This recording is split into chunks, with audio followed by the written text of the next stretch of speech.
अखिल भूमंडलीय सर्व शिरोमणि मुनि समाज के संस्थापक आदि मुनीश्वर योगेश्वर सदगुरुदेव शिव मुनि महाराज की जय। उपस्थित मुनि वृंद, साधु सज्जन वृंद, संत वृंद, साधक वृंद, आध्यात्म ज्ञान के जिज्ञासु और प्रेमियों, सभी श्रोता वृंद, आप सभी को मेरा कोटिशः नमन, सप्रेम जय जय। तो आध्यात्मिक चर्चा चल रही है और हम लोग सदगुरुदेव शिव मुनि महाराज रचित ग्रंथ आत्मबल, मनोबल और इच्छा शक्ति के अंतर्गत अध्याय 11 पर चर्चा कर रहे हैं। यहाँ फिर एक शीर्षक दिए हैं गुरुदेव, मन को एक पर करो। आज इसी पर चर्चा होगी। मजहबी, धार्मिक और सांप्रदायिक भक्तों के कहे हुए किस्सों और कथाओं के ऊपर मनुष्य का विश्वास सचमुच नहीं जमता। यह तो सबका स्वभाव अपने आप बता रहा है ना। कैसे जमेगा। मजहबी, धार्मिक और सांप्रदायिक भक्तों के कहे हुए किस्सों और कथाओं के ऊपर मनुष्य का विश्वास सचमुच नहीं जमता। पूर्ण रूप से भरोसा नहीं है, पूर्ण रूप से विश्वास नहीं होता है। सुनते हैं लोग। जब मनुष्य नित्य प्रत्यक्ष ही उसके विरुद्ध देख रहा है तो केवल मजहबी बात होने से या कुछ पागल भक्तों के कह देने से किसी झूठी बात पर मन नहीं टिक सकता। सबको ऐसा ही होता है ना, क्योंकि मनुष्य नित्य प्रति देख रहे हैं, उनके विरुद्ध कार्य हो रहे हैं। मजहबी लोग जो कुछ कह रहे हैं, कोई पागल भक्त कुछ बोल दे, ऐसी झूठी बातों पर विचार करने पर भी मन टिकता नहीं है। गज ग्रह वाली कथा के भगवान भारत विभाजन में पश्चिमी पंजाब और पूर्वी बंगाल के दंगों के समय कहाँ थे? सदगुरुदेव लिख रहे हैं ना। गज ग्रह वाली कथा लोग बताते हैं, लेकिन महाभारत में जो लिखा हुआ है ना गज ग्रह वाली कथा, लेकिन विभाजन जब भारत का हुआ, पश्चिमी पंजाब और पूर्वी बंगाल के दंगे इतने विभत्स थे, उसमें कहाँ थे वो गज ग्रह वाले भगवान? भक्त और मजहबी लोग कहते हैं कि जो कुछ होगा ईश्वर के किए होगा, अपना किया कुछ नहीं होगा। लोग कहते हैं सिर्फ, है ना। बिना ईश्वर के हिलाए एक तृण भी नहीं हिल सकता। भक्त कहते हैं कि राम राम करो, ईश्वर चाहेंगे तो विद्या आ जाएगी, बल हो जाएगा और धन हो जाएगा, वही सब करता है। ऐसे लोग कहते हैं। कौन विश्वास करता है? देखिए, यहाँ तो बहुत सहज रूप लिखा हुआ है, इसलिए पढ़ देते हैं हम, है ना। कोई ऐसी बात नहीं है जो हम लोग को जटिल लगे। गुरुदेव की महिमा से फिर से ऊपर से पढ़ देते हैं। भक्त और मजहबी लोग कहते हैं कि जो कुछ होगा ईश्वर के किए होगा, अपना किया कुछ नहीं होगा। बिना ईश्वर के हिलाए एक तृण भी नहीं हिल सकता। भक्त कहते हैं कि राम राम करो, ईश्वर चाहेंगे तो विद्या आ जाएगी, बल हो जाएगा और धन हो जाएगा, वही सब करता है। पर किसी को इस पर विश्वास नहीं है। सब प्रत्यक्ष देख रहे हैं कि बिना पढ़े विद्या नहीं आती, चाहे राम राम करके मर जाओ, है ना। प्रहलाद की कथा पर कौन विश्वास करे यदि वो ऐसा प्रत्यक्ष देखने में नहीं आता?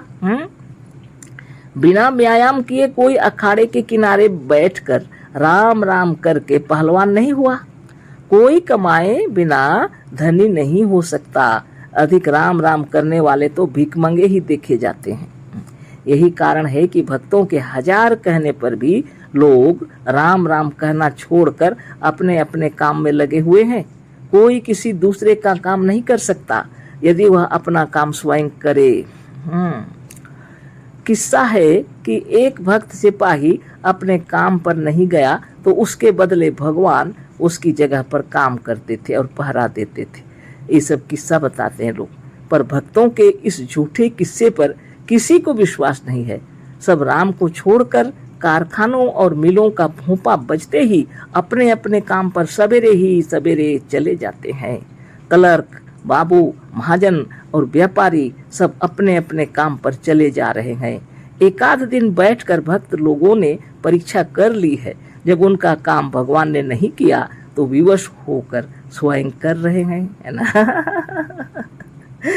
आगे पढ़ते हैं। अपने ही पढ़ने से विद्या आती है अपने ही व्यायाम करने से मनुष्य पहलवान होता है। जो कुछ होता है आपके ही कर्मों का फल है। ये भी सबको मालूम हो रहा है ना। अपनी ही कमाई जब दी जाती है, स्वयं जब निगरानी करते हैं, तब कहीं मजदूर लोग भी हमारे कारखाने में काम करते हैं। जब तक कमाई नहीं देंगे वो कौन काम करेगा? हाँ, और उनकी निगरानी आप ठीक से नहीं करेंगे तो ठीक से काम भी नहीं होगा। भगवान के भरोसे कौन सा काम हुआ है? कारखाना भी जो खुला है अपनी ही कमाई, परिश्रम और बुद्धि लगाने से खुला है। कारखाना भी जो खुला है अपनी कमाई से, और बुद्धि और परिश्रम के मने बल पर कार्य हो रहा है। कोई किसी दूसरे के लिए कुछ नहीं कर सकता यदि हम स्वयं कुछ न करें। कोई किसी दूसरे के कुछ नहीं कर सकता यदि हम स्वयं न करें। यही प्रत्यक्ष देखने में आ रहा है, यही सत्य भी है, यही कारण भी है। यही भूत प्रेत देवी देवता और ईश्वर पर पूर्ण विश्वास नहीं होता है, और पूर्ण विश्वास न होने से मन इधर उधर दौड़ा करता है। असत्य पर मन नहीं टिक सकता, है ना। ये तो पहले से ही बहुत समझाए हैं सदगुरुदेव, है ना। कितनी बड़ी बात है, आप सोचिए। उद्धरेदात्मानात्मानम गीता में लिखा हुआ है। योगेश्वर श्री कृष्ण ने गीता में कहा है, अपने से अपना उद्धार करो। हमें जो कुछ मिलेगा अपने कर्मों से मिलेगा। अपनी भलाई यदि होगी तो अपनी आत्मा से होगी। गीता में भी लिखा है ना, अपने से अपना उद्धार करो। हाँ, उद्धरेदात्मानात्मानम। योगेश्वर कृष्ण बता रहे हैं, यानी अपनी भलाई चाहते हो तो अपना उद्धार अपने से करो। अपने कर्मों का ही फल मिलेगा, है ना। हमें जो कुछ मिलेगा अपने कर्मों से मिलेगा। अपनी भलाई यदि होगी तो अपनी आत्मा से होगी, है ना। अपनी भलाई यदि होगी तो अपनी आत्मा से होगी। यही प्रत्यक्ष है, यही सत्य है ना।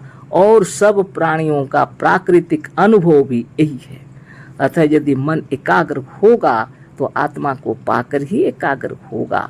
मन यदि किसी पर पूर्ण विश्वास करेगा तो अपनी आत्मा ही का करेगा। और कोई दूसरे पर विश्वास करे ना करे, लेकिन अपने मन पर सभी विश्वास करते हैं, अपने आप पर सभी विश्वास करते हैं, अपने कर्मों का भरोसा सभी करते हैं, है ना। कोई दूसरे के कर्मों का कैसे भरोसा करेगा? इसलिए मन यदि एकाग्र होगा तो अपने आप में होगा, है ना। मन जो दौड़ रहा है आत्मा को पाकर ही एकाग्र होगा। अगर पूर्ण विश्वास भी करेगा तो अपने ही आप पर करेगा, किसी दूसरे पर कैसे करेगा? पशु पक्षी या किसी प्राणी को आप मारने जाएं तो वह अपने बचने के लिए स्वयं यत्न करेगा। उदाहरण दिए हैं गुरुदेव। पशु पक्षी किसी प्राणी को आप मारने जाएंगे तो बेचारा अपने को बचाने का स्वयं यत्न करता है, राम राम नहीं करने लगेगा। और न किसी के भरोसे पर अपने को छोड़ेगा। जी जान लगा के अपने को बचाने की कोशिश करते हैं लोग, पशु पक्षी। मनुष्य इतना क्रूर है, क्या क्या नहीं करता। बहुत तकलीफ की बात है ना। कहाँ का ईश्वर बचाता है? कुछ नहीं बचाता, झूठी बातें, है ना। कितने पशुओं को मार रहे हैं लोग, अपने स्वार्थ के लिए। कहाँ का भगवान? कुछ नहीं कर रहा।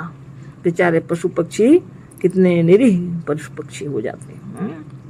लोग कहते हैं कि ये पक्षियों को भगवान खाने को देते हैं, पर एक भी पक्षी भगवान के भरोसे पर नहीं है, और न भगवान का कहीं राशन दफ्तर ही है। सवेरा होते ही वो अपने घोंसले से भोजन की खोज में निकल पड़ते हैं, सब देख रहे हैं।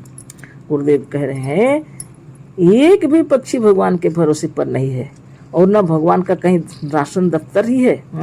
सवेरा होते ही वो अपने घोंसले से भोजन की खोज में निकल पड़ते हैं।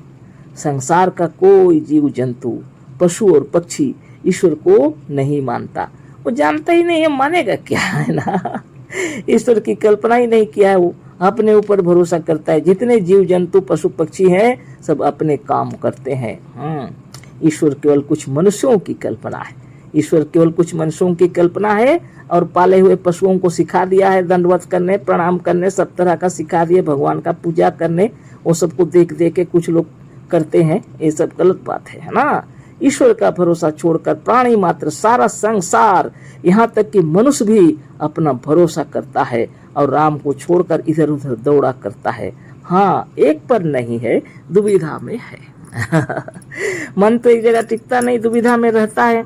अपने ऊपर भरोसा करता है, काम तो खूब करता है, फिर डरता है कहीं भगवान हमें दंड ना दे दें, इसलिए इधर उधर मन दौड़ता है। इसलिए गुरुदेव कहते हैं एकाग्रता होनी चाहिए। आत्मविश्वास ही स्वाभाविक है, प्राकृतिक है और सत्य है।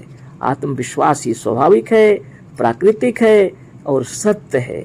मन यदि पूर्ण रूप से टिकेगा तो सत्य पर ही टिकेगा। निश्चित रूप से मन यदि टिकेगा तो सत्य पर ही टिकेगा। मन यदि पूर्ण रूप से एकाग्र होगा तो सत्य पर ही होगा। मन यदि विश्वास करेगा तो सत्य का ही करेगा, झूठ का कौन विश्वास करेगा। हाँ, बहुत बड़ी बात है। देखिए कितना कितना उदाहरण गुरुदेव दिए है ना। क्या कोई ऐसा कोई है कि अखाड़ा के सामने बैठकर राम राम करेगा और उतना ही में पहलवान हो जाएगा? हाँ, बिना परिश्रम के राम राम जपते रहेगा और विद्या हो जाएगा, धन हो जाएगा? ऐसा कुछ नहीं होता। बहुत सा उदाहरण दिए गुरुदेव। सब अपने पढ़ने से विद्या आती है, अपने ही व्यायाम करने से मनुष्य पहलवान होता है। जो कुछ होता है आपके ही कर्मों का फल है।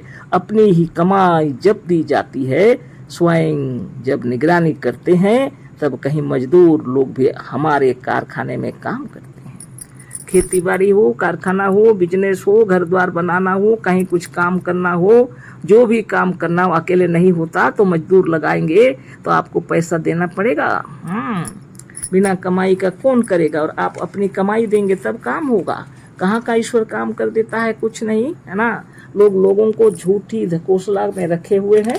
हाँ, और बस उसी पर चर्चा करते रहते हैं, झूठ मूठ का। वो स्वयं भी नहीं जानते, है ना। इसलिए आप अपने आत्मा पर विचार कीजिए। सदगुरुदेव क्या कह रहे हैं?